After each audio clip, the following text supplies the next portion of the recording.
Olá, nós somos o GastroPed Talks, o canal da gastropediatria da Unicamp. Nós somos Dr. Lucas Rocha Alvarenga, doutora Natasha Silva Sandi e doutora Maria Ângela Belomo Brandão. O GastroPed Talks é um canal sobre gastroenterologia, patologia e nutrição pediátricas, com foco em profissionais de saúde, em que vamos discutir temas e evidências atuais com base em guidelines, artigos científicos e entrevistaremos profissionais de destaque na área. Então, o tema de hoje é calprotectina fecal. Antes da gente começar a falar especificamente do artigo, eu tenho um amigo que diz que se determinado tema existe e é importante, ele tem no Google.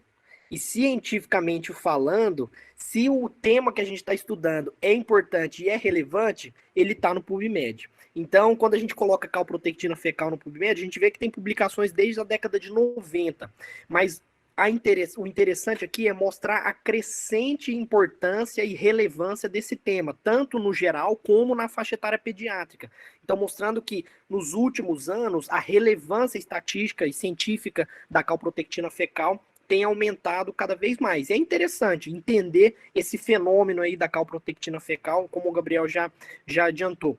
E também, como já foi falado aqui, é um tema que está bem atual, que foi publicado agora no Diário Oficial da União, no comecinho do mês de março, acrescentando a dosagem fecal da calprotectina como um dos exames agora do rol da ANS. Eu acho que isso é um ganho muito grande para nós, para os clínicos, para os pacientes. Então a gente tem essa disponibilidade agora da calprotectina fecal. E esse artigo que a gente escolheu, primeiro que a gente teve uma dificuldade imensa em escolher grandes ensaios clínicos, apesar de ser um exame difundido e facilmente feito, relativamente simples de ser feito, não é um exame que demanda uma estrutura tecnológica muito grande, mas os ensaios clínicos não são específicos, não tem ensaios clínicos, principalmente em pediatria, tão bons em relação à calprotectina fecal. Então a gente acabou escolhendo um artigo de revisão que foi publicado no Journal of Gastroenterology and Hepatology, que é a calprotectina fecal é um marcador acurado no manejo da doença de Crohn. Foi publicado no final de 2020 esse artigo. Então eles fizeram uma revisão da literatura até setembro de 2019, então pegaram alguns artigos um pouco aumentaram um pouquinho o leque da quantidade de artigos em relação aos guidelines, aos últimos guidelines. Foram utilizados as principais bases de dados, 4 autores fizeram essa seleção, utilizaram, né, o paradigma, o fluxograma do Prisma.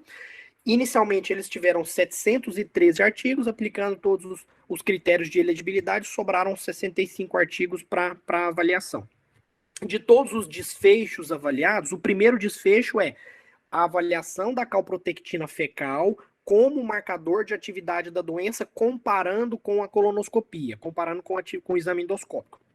De todos esses achados clinicamente relevantes, aqui estatisticamente relevantes, talvez esse estudo de 2010, eles utilizaram um cutoff aqui, tirando a dúvida em relação aos valores de referência, utilizando um cutoff de 50 microgramas por grama, eles acharam a melhor sensibilidade para tentar relacionar a atividade da doença com a calprotectina fecal, relacionando com as alterações nos scores da colonoscopia. Mas eles reuniram essas recomendações e colocaram que valores entre 140 e 200 talvez seriam bons valores para predizer a atividade endoscópica da doença pelos scores que eles utilizaram aqui na endoscopia. Uma sensibilidade, uma especificidade moderada para chegar a essa conclusão. E quando eles avaliaram scores clínicos, aqui teve uma decepção. Ao contrário do que a gente imaginava, né, o PCDAI, que é um grande score clínico utilizado para a doença de Crohn, ele não tem uma boa correlação com a calprotectina fecal para predizer a atividade da doença. Todos os scores foram utilizados, todos os estudos utilizaram o PCDAI e eles viram que essa correlação não foi boa.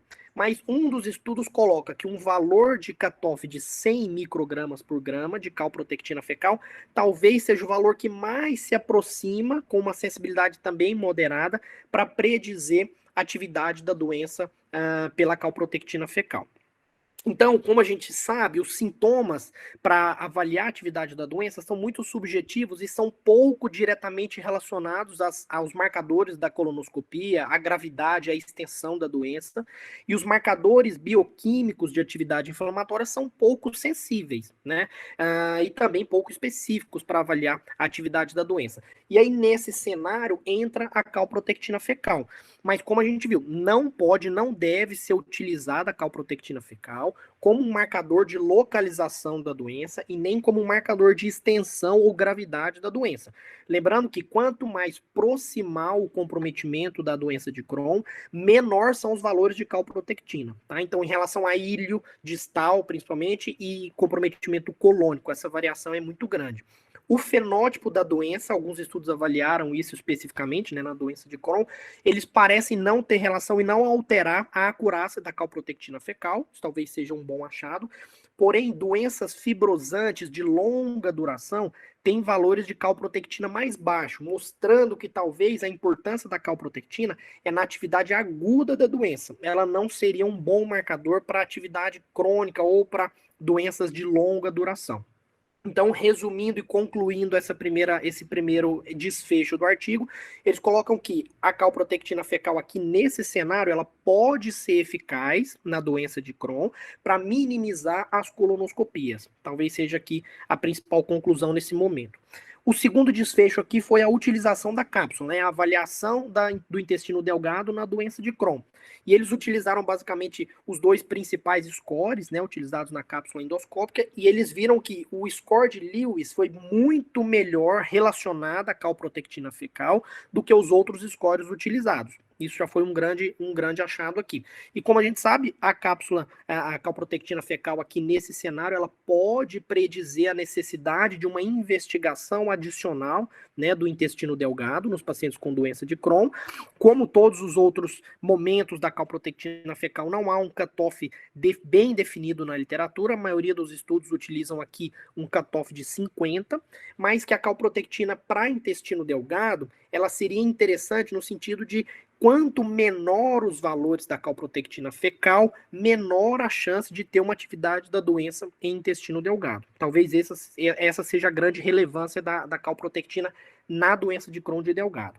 Porém, os estudos com cápsula endoscópica têm várias limitações. O número é limitado de pacientes, não é todo o serviço que dispõe dessa tecnologia. Existe uma variação muito grande nos scores avaliados pela cápsula endoscópica. São vários scores e eles variam entre os estudos. Então, são critérios diagnósticos diferentes. Então, são várias limitações em relação à cápsula endoscópica, mas a sua utilização, a calprotectina fecal aqui nesse cenário, ela não foi definida para, não serve como uma substituição da cápsula endoscópica, não tem esse objetivo, mas valores muito baixinhos de calprotectina fecal nesse cenário, mesmo se tratando de uma doença de intestino delgado, pode eventualmente evitar uma avaliação de delgado desnecessária. O terceiro desfecho, em relação à resposta terapêutica, a gente sabe que scores clínicos, como o PCDAI, ou marcadores bioquímicos de atividade inflamatória, são pouco específicos para avaliar com tranquilidade, né, com segurança a resposta terapêutica, e que o melhor exame, sim, é a cicatrização da mucosa pela colonoscopia, pela histologia, mas que é um exame invasivo, dispendioso. Então, por conta disso, mais uma vez, eles tentam encaixar a calprotectina fecal nesse cenário.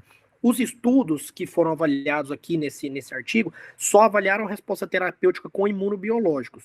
E eles viram que uma redução da calprotectina fecal pode predizer uma resposta aos anti-TNF-alfas, principalmente se essa resposta for ruim, principalmente se a queda da calprotectina fecal após o início do tratamento com os anti-TNF-alfa seja uma queda muito pequenininha. Nesse sentido, talvez a calprotectina fecal seja um bom marcador. E um estudo específico, que foi bastante robusto, mostrou que valores de 82 microgramas por gramas na semana 14, ali da indução para manutenção, pode predizer uma remissão clínica nos próximos 12 meses. A sensibilidade é boa para poder fazer essa predileção, né? Então, a calprotectina aqui nesse cenário pode ser um bom marcador de resposta terapêutica, mas ainda os dados são limitados para substituir a calprotectina substituir a necessidade de colonoscopia como avaliador de resposta terapêutica, certo?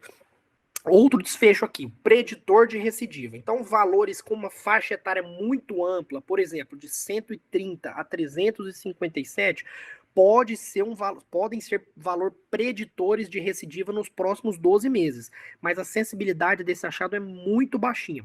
Quando a gente coloca isso para um comprometimento colônico, ilho-colônico ou colônico exclusivo, essa sensibilidade aumenta um pouquinho, mas ainda assim é uma sensibilidade muito baixa. Tá? Valores acima de 300 mostra que é improvável que esse paciente tenha uma remissão livre de corticoide nos próximos 6 meses, mas também esse achado tem uma sensibilidade, uma especificidade muito baixa. Talvez esse desfecho aqui seja o desfecho menos sensível e menos importante da calprotectina fecal como preditor de recidiva. Então, ela tem uma pequena utilidade em avaliar esses pacientes de alto risco, mas valores muito altos, acima de 300 ou acima de 500, 600, que alguns artigos colocam, podem predizer a necessidade de uma reavaliação endoscópica em curto, médio prazo, sem uma definição certa de momento ideal. Outro desfecho que o artigo avaliou foi a recorrência pós-operatória, e aqui a grande parte dos estudos avaliaram a cirurgia hemicolectomia à direita, na maior parte dos casos. Então, eles viram que nesse cenário, a sintomatologia, baseado nos scores clínicos que a gente tem disponíveis, são ruins para predizer ou para diagnosticar a recorrência no pós-operatório. Então, nesse momento, a gente tem que lançar mão de colonoscopia, de exames de imagem, enterorressonância, por exemplo. Então, mais uma vez, eles tentam inserir a calprotectina fecal nesse cenário. Ela é, sim, um marcador de inflamação mais confiável que o PCR e o VHS, que também são pouco específicos, né?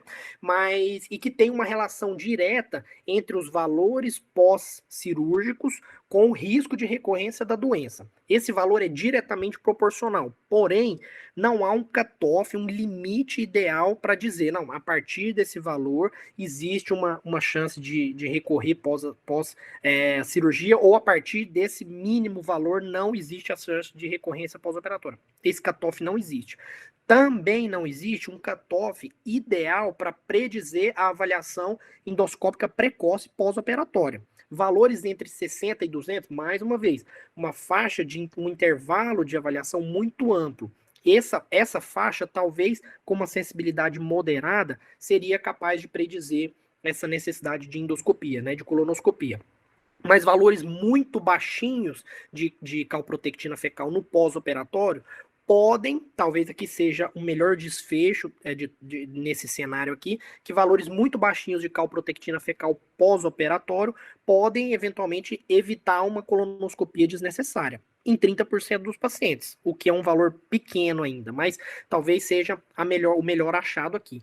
De todos esses desfechos que a gente comentou, os desfechos com uma recorrência pós-operatória são os que têm os estudos mais uniformes. Eles utilizam geralmente o mesmo score, eles utilizam os mesmos cutoffs. Então, a vantagem aqui seria talvez evitar colonoscopias desnecessárias. Então, como mensagens finais, como mensagens importantes do artigo, ele coloca aqui, esse estudo CALM, publicado no Lancet em 2018, já coloca que altos níveis de calprotectina fecal sejam um critério determinante de falha do tratamento. Talvez seja o grande estudo que começou a valorizar a calprotectina fecal nesse cenário, tá? Então isso isso é relevante, tem que ser levado em consideração, tá?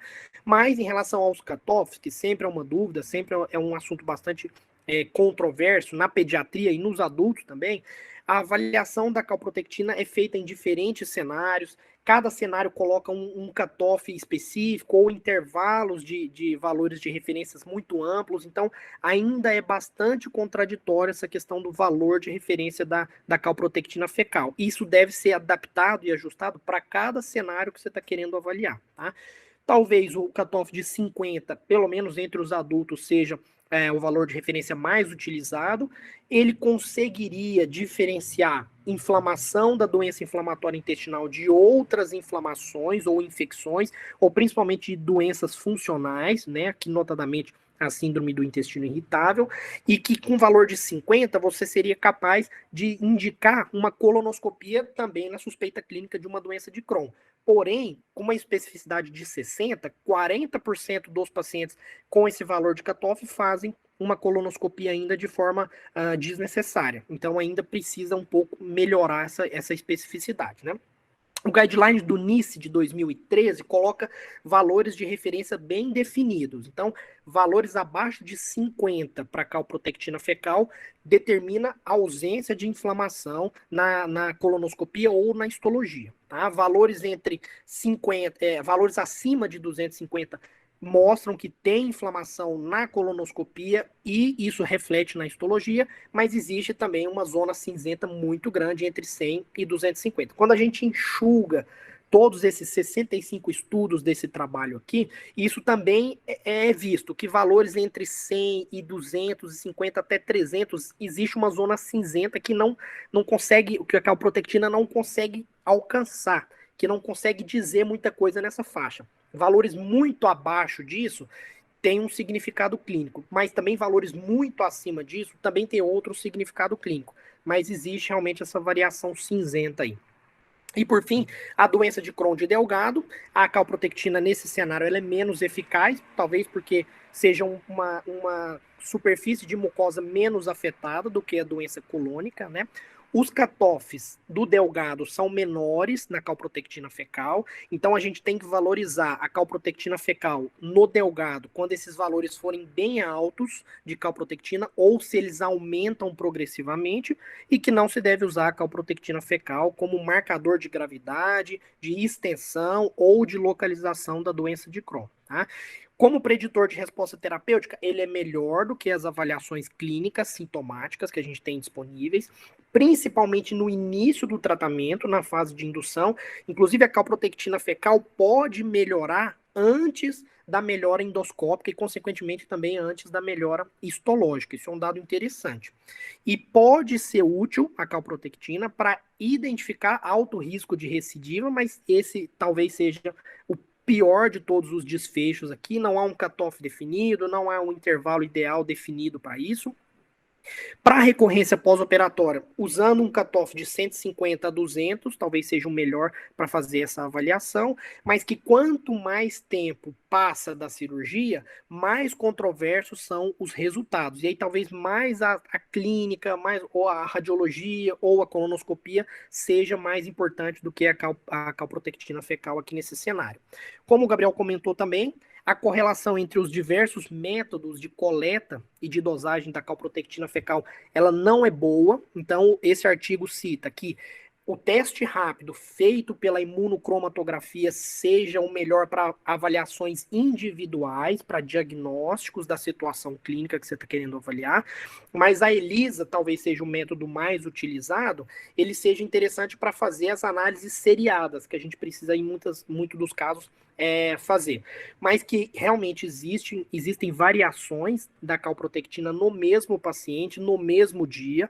Então o ideal seria coletar várias amostras ao longo do dia, valorizando mais as amostras diurnas do que as amostras vespertinas ou noturnas e utilizando um cutoff de 250. A gente sabe que somando tudo isso onera mais o sistema, dificulta mais a coleta, então isso seria a melhor forma de minimizar talvez falsos exames positivos ou falsos negativos, diminuir a variação. E o artigo também cita uma coisa que é bastante atual, que são os estudos em relação ao microbioma, mostrando que talvez o aumento da tecnologia que a gente tem disponível hoje para estudar a microbiota intestinal, apareçam aí outros novos biomarcadores de inflamação intestinal tão bons quanto a calprotectina fecal para fazer essa análise de inflamação intestinal. É isso que o artigo traz para a gente. Obrigado por nos acompanhar. Esse foi um episódio do GastroPed Talks. Estamos no Instagram, @gastroped.talks, no YouTube, GastroPed Talks Unicamp, e também na forma de podcast. Até o próximo!